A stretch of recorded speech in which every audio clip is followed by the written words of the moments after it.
nabasuhuje mwese mu byubahiro byanyu. Iyi ni Digital Wealth Rwanda, kandi ndashimira cyane abantu barimo kudutera inkunga kugira ngo channel ishobore gukura, komeze ijya mbere. Birashoboka cyane ko hari igihe tuzaba dufite aba subscribers nk'ibihumbi 10, ni ibintu bishoboka cyane.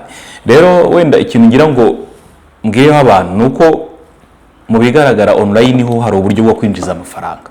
Umuntu wese uzakora research ye akagira ikintu abikoraho nyine mu gukora ubushakashatsi ngo arebe ikivamo muri business zitandukanye, azabyibonera ko abantu benshi bamaze kuza online kandi hari icyo barimo kugenda bakuramo.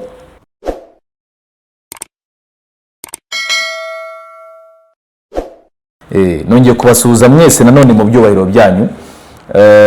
Donc hari abagenzi banjye bari mu zindi business zirimo ziratanga amafaranga muri iyi minsi. Hari system yitwa Kavaron irimo iratanga amafaranga muri iyi minsi, kandi abantu babikuza amafaranga yabo aza kuri Momo. Ubu biraryoshye rwose. Ndimo nahura n'abashuti bambwira bati mva agafaranga turimo kugakirigita. Hari abantu bari muri system yitwa Consultium, nayo irimo irahemba abantu 1.2% buri munsi. Iyi system nayo abantu bayirimo kandi irimo iratanga agafaranga. Ubwo ndimo ndabwira abantu ko online bishoboka. Abantu barimo barakorera inote biturije. Ntago ari ngombwa guhuruza, biturije rwose amafaranga bakayinjiza. Hari abantu bari muri PLCU, nayo hari ikintu irimo kubahereza muri no minsi. Yo ni crypto y'umuherwe, hari ikintu kirimo kuvamo. Hari abashuti twaganiriye numva ni sawa rwose, umva biba ari byiza iyo ufite abashuti bawe barimo kwinjiza hirya no hino inoti, biba ari sawa. Abwo batabyumva nyine bumve ko hari n'izindi system, ntago ari yindi mpora mvugaho niki. Hari izindi system zirimo gutanga amafaranga kandi arimo arabikurika. Iyo amafaranga bikurika kaza kuri Momo nyine barayatwara bakayakemuza ibyo bayakemuza. No kuvuga ngo igihe rero kizigikora izo system kabisa, ubwo abantu bagiye kuba bayarya, kandi hari n'abamazimazemo igihe zirimo kugira icyo zibaha kuva mu kwezi kwa 7 kugera ubu ngubu. Ariko ubwo byose urumva muri business ni risk. Business yose ni risk, kandi tugirwa inama ko invest money that you can afford to lose. Niko bigenda muri business ya online. Shora amafaranga wumva utakaje, utagira ibibazo by'uburwayi cyangwa se mugira ibindi bibazo bitewe no kuyatakaje. Niyo nama tugirwa. Nyamuneka ntuzafata amafaranga yo kugura ya school fees y'abana cyangwa yo guhaha n'ikintu yazane muri investment. Byaba ari amakosa akomeye kuko wazagira agahinda, byazakubabaza. Ni yandi yo ku ruhande. Gusa nanone no kudashora nabyo tubifata donc nabyo biba ari ikibazo, kuko ugira gutyo ukabona abandi barimo bariyungukira buri munsi, inyungu zirabageraho buri munsi, barayabikuza bikemera, wowe ntacyo wabikozeho. Ukabona umuntu amafaranga yakubye 2 muri ya system runaka, undi yakubye 3, gutyo. Urumva rero nabyo uricuza, ukavuga uti se kuki ntatinyutse nk'abandi ngo ngira icyo bikoraho, ko mbona umwaka unarangiye ayanjye akomeje kuba yayandi, nta nayabyaje andi. Donc iyo kote nayo tukagira gute tukayirebaho, umuntu akavuga ati se ubwo nimbyihorera nkaguma na yayandi gusa, ko yarebwa agashira amaherezo byagenda bite. Umuntu akiyemeza rero agatinyuka ku giti cye nk'umuntu, atari ukuvuga ngo nuko Serge yambwiye, nuko Jean Paul yambwiye, nuko ntuza oya, ntabwo ari byo. Kubera ko iyo wungutse n'ubundi urimo urunguka amafaranga, inyungu zibigi wawe mu rugo ntago zijya iwanjye. Ubwo rero twebwe duhana opportunity kuba ko tuba twumva ko umuntu ateye imbere n'undi agatera imbere binyuze online, biba ari iby'umugisha. Niyo mpamvu dusharing information, niyo mpamvu abantu ntibakabijyane kure ngo babijyane mu bindi byakure ntazi ibyo ari byo. Gutanga amakuru nzi ko ngewe nemera ko biza n'umugisha, cyane cyane iyo amakuru ariko agira icyo amariye uyahawe. Ubwo rero nagira ngo donc abantu bafunguje konte kuri Binance, barangije bakora KYC, ubwo no kuverifying iyo konte nyine kugira ngo yuzuze ibisabwa kuri Binance. Ariko niba ukoreye amafaranga muri ya system runaka, wenda bakaba baguhemba muri USDT, ese ko izo nyungu zawe n'ubundi iyo wazibonye muri USDT ko biba byarangiye n'ubundi aba ari amafaranga yawe ko nta kintu bitwaye. Nge numva utagakwiye kwihuta ujya kuyavunja ku muntu aguhera ku 130 idolari rimwe, 140 idolari rimwe, kandi ushobora kuza ukayashyira hano ku isoko nawe ukagurisha nk'abandi bakaguhera ku 180 idolari rimwe, 170 se, 165 se wenda byakabije. Kuko urabona ibiciro biriho hano ku isoko uyu munsi, umuntu ugurisha donc abashyizeho ayabo dore ngibi, aba ni abanyarwanda kuri Binance, ugiye kuri P2P aba ni abanyarwanda barimo baragurisha USDT, dore ngaba ngira ngo urabona ku rutonde, niba kuri ekara ndumva bigaragara neza. Ugurisha make kurusha abandi aragurisha ku 178, ku 178 niyo arimo kugurishaho. Ubu ngubu uyu nguyu nugurisha ku giciro gitoya kurusha abandi, ariko nanjye ubu hari utudolari mfite ndashaka kudushyiraho nanjye kugira ngo batungurire. Reka nze mbanze ninjiremo imbere muri konte kugira ngo mbereke ko bishoboka. Nta mpamvu yo kugira ngo niba wungutse amadolari yawe uyahombye uyatangira kuri makeya cyane. Niba ubone umwanya wo gukora ibi waba ubona nawe ukajya wibonereza inyungu. Reka ninjire muri no konte, ninjire muri iyi konte.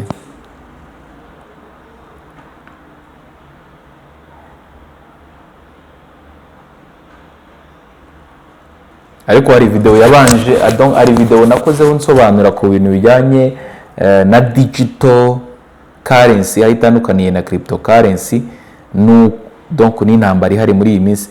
Nyamuneka iyo video naho abazagiraho utubazo muzabaze, kuko ni video iri mu ubwenge, ni video iri mu ubwenge rwose.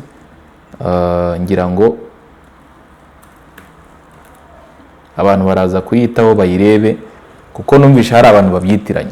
Digital currency na cryptocurrency ubundi biratandukanye rwose. Nimo ndinjira muri konti ndagira ngo mbereke ko ufiteho n'amadolari make ushobora kuyashyira ku isoko, ariko bisaba kuba utihuta. Ari bene wa muntu ukeneye amadolari yihuse ako kanya yarambirwa, kuko bisaba kwihangana umuntu agasa nk'utegerejeho gake. Ariko ntegereje nkajya mu nyungu nta kintu byaba bintwaye. Aho kugira ngo nihute cyane bampere kuri makeya n'iki, nta mpamvu. Kubera yuko ushobora gusanga urimo urihuta kandi nanone ugiye kuyabika kuri momo nk'iminsi 3. Keretse uvuga uti ndayakeneye byihutirwa cyane, ashaka guhita nyakoresha ako kanya, aho ngaho umuntu yabyumva. Ni ukuvuga ngo reka njya hano kuri funding wallet, biragaragara neza kuri ekara. Kuri funding wallet aricyo nshaka kohereza. Ni ukuvuga ngo nkanze hano kuri transfer, ubwo harayo nsanga kuri spot makeya.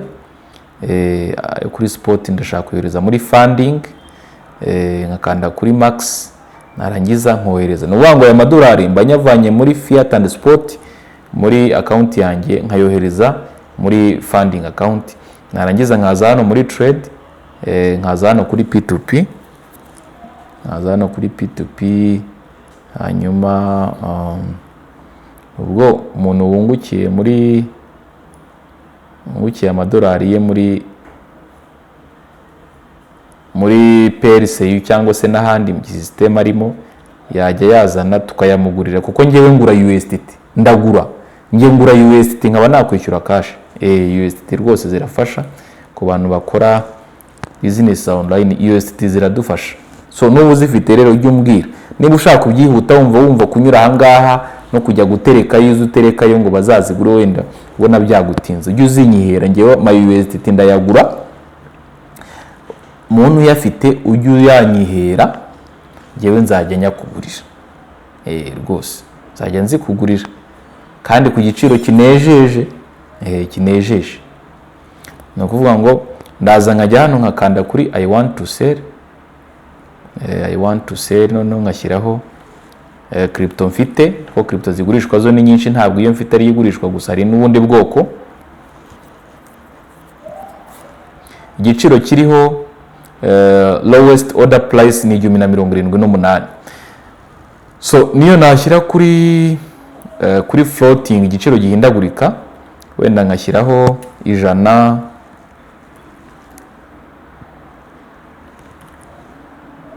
nkashyiraho ijana n'ibice bitatu, ubwo naba ngiye kugurisha ku 169. Izo mfite nshaka kuzigurisha aho ngaho. Shyizeho n'ibice 5, naba nshaka kugurisha ku 171. Shyizeho n'ibice 8, naba nshaka kugurisha kuri ariya na 78. Ariko nshobora guhindura nkavuga ni reka nshyireho 101, cyangwa 102. Okay, kangira 101 n'ibice 2 n'ibice 3. Nimo nagira ngo ngire ku giciro nshaka kugurishirizaho cyanyacyo n'ibice 4.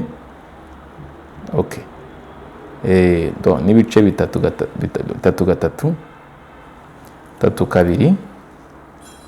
Okay, ngiye ndashaka byibura nagurisha ku $180 imwe, nkurikije aho nazikuye nuko donc kuri kiriya giciro nibyo byamfasha nifuza kugurishiriza aha ngaha ku $180 idolari rimwe. Hanyuma akanda kuri next rwose. Ubwo ndimo ndagurisha kandi USDT zanjye ndimo ndazigurisha okay, ni zose 370. Rero mva $2 duke mfiteho twose ndagurisha twose. Amake nakira guhera ku 300 kugeza ku 1000, kugeza nyine kuri aya ngaya 440. Wazitwara zose yanyishyura 440 na 378. Ngira ngo birimo biragaragara. N'aya ngaya nshobora kwishyurwa, biragaragara neza ra. N'aya ngaya nshobora kwishyurwa. None uburyo abantu banyishyuramo nkeneye ni kuri momo, nibyo binyoroheye. Hanyuma nkakanda kuri next hano, kanda kuri next. None ari du text bansaba gushyiraho aha ngaha. Nk'iyi text mashyizeho ni ituma abakiriya barushaho kutwibonamo cyangwa se kunyibonamo muri rusange. We are ready to serve you better. Noneho hano kuri auto reply nshobora gushyiraho ni kindly call me at 0788695360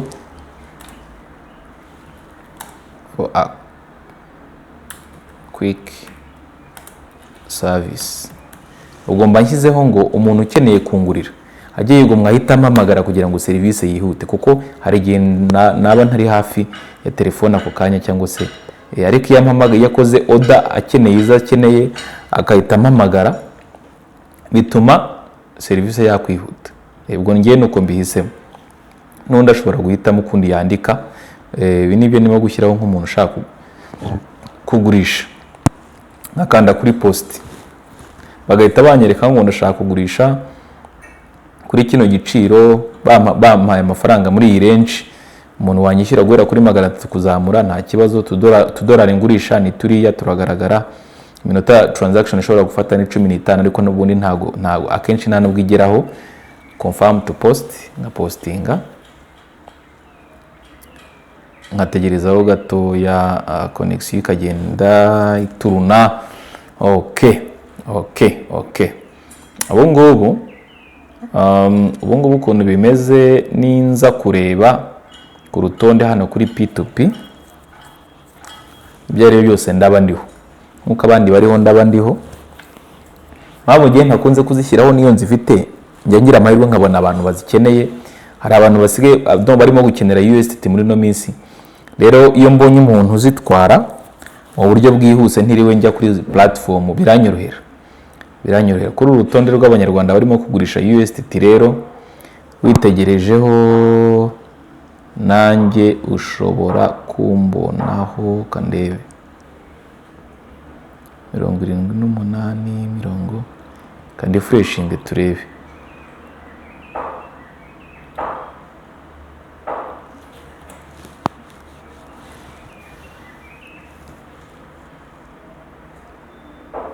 Muri kiriya giciro nashyizeho ko ari igiciro floating, bivuze gihindagurika, ariko nshobora gushyiraho n'ikiri fixed kubera ko kuri iriya rate y'1080 niyo ngewe nshaka kugurishirizaho, niyo yamfasha.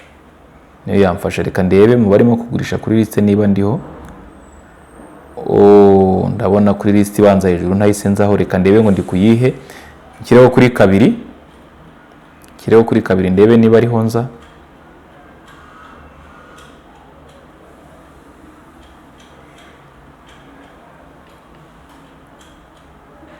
Okay, na hano reka ndebe byagenze bite. Kare ndebe my ads.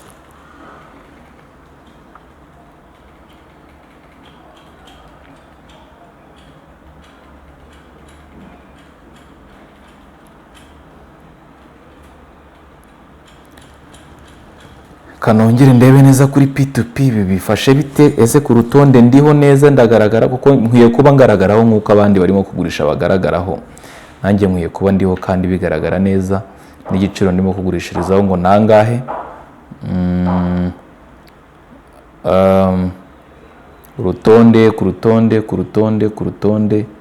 ku rutonde rw'abarimo kugurisha.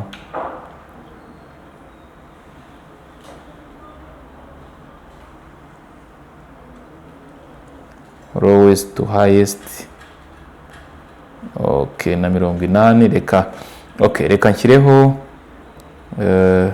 kanse nk'uhindura. Hari akantu gato nshaka guhindura ngo ndebe ko mitangaragara neza nk'abandi, kuko ntago mise nibona vuba. Hari akantu gato nshaka guhindura, ariko abantu barabona ko bino bintu kubisetinga ubundi nta kigoye. Kangiye kuri edit ngira akantu mpinduraho gatoya.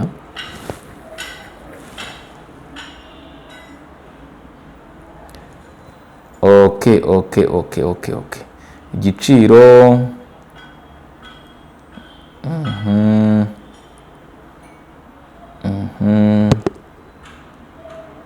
lowest order price floating.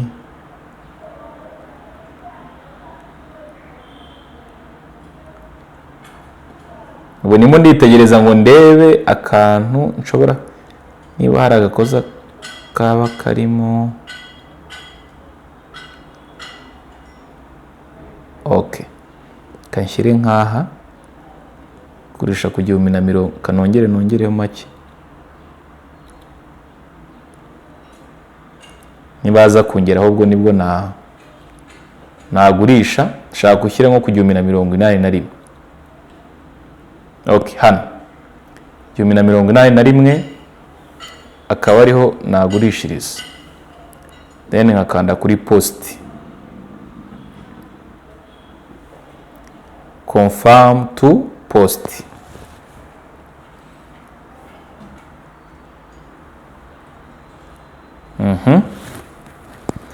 Ntekereza ko bigiye kugaragara neza. Abantu bakomeje kubimbwira ko zino video zirabafasha. Hari abantu maze kugira ubumenyi bufatika, umva bari mu kazi, ku buryo tuzahurira ahantu bagahita bagura akantu, bagahita bambaza icyo mbasha. Barimo kugenda biyongera rwose. Gaturebe kuri liste noneho byifashe biti. Bibutse ko ibi bintu ndimo gukora wabikora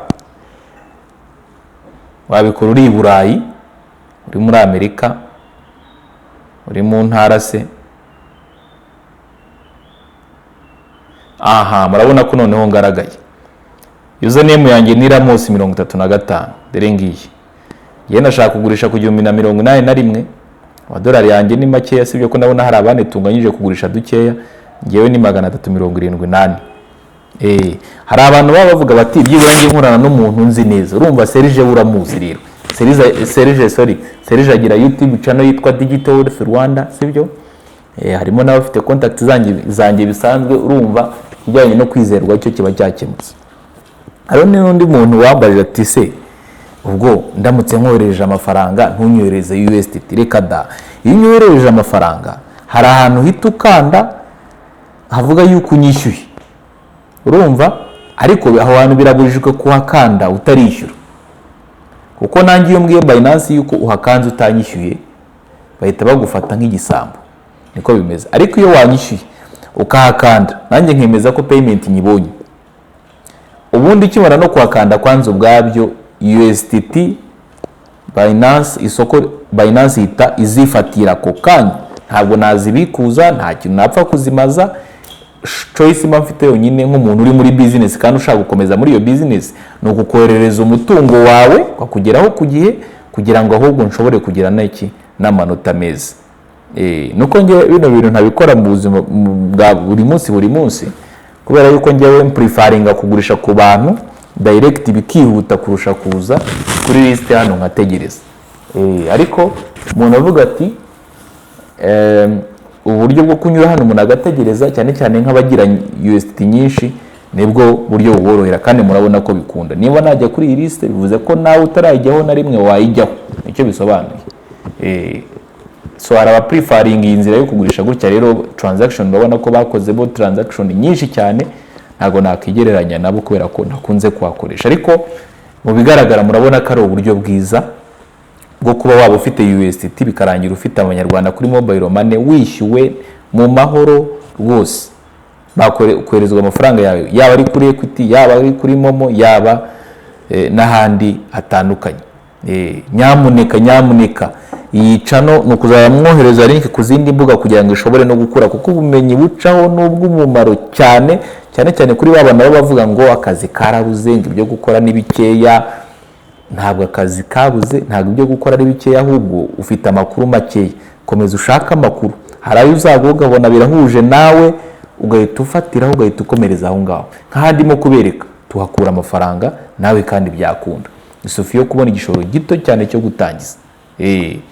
Hari n'abantu ba dreaminga kwikorera bakiva mu ishuri, batabanje kubanza kujya gukorera abantu ngo bitinde n'iki. Bene abo bantu urumva nabo online kandi byabakundira rwose, byabakundira. Nakagaruka rero, like and subscribe kuri channel. Murakoze cyane, Imana ibahe umugisha.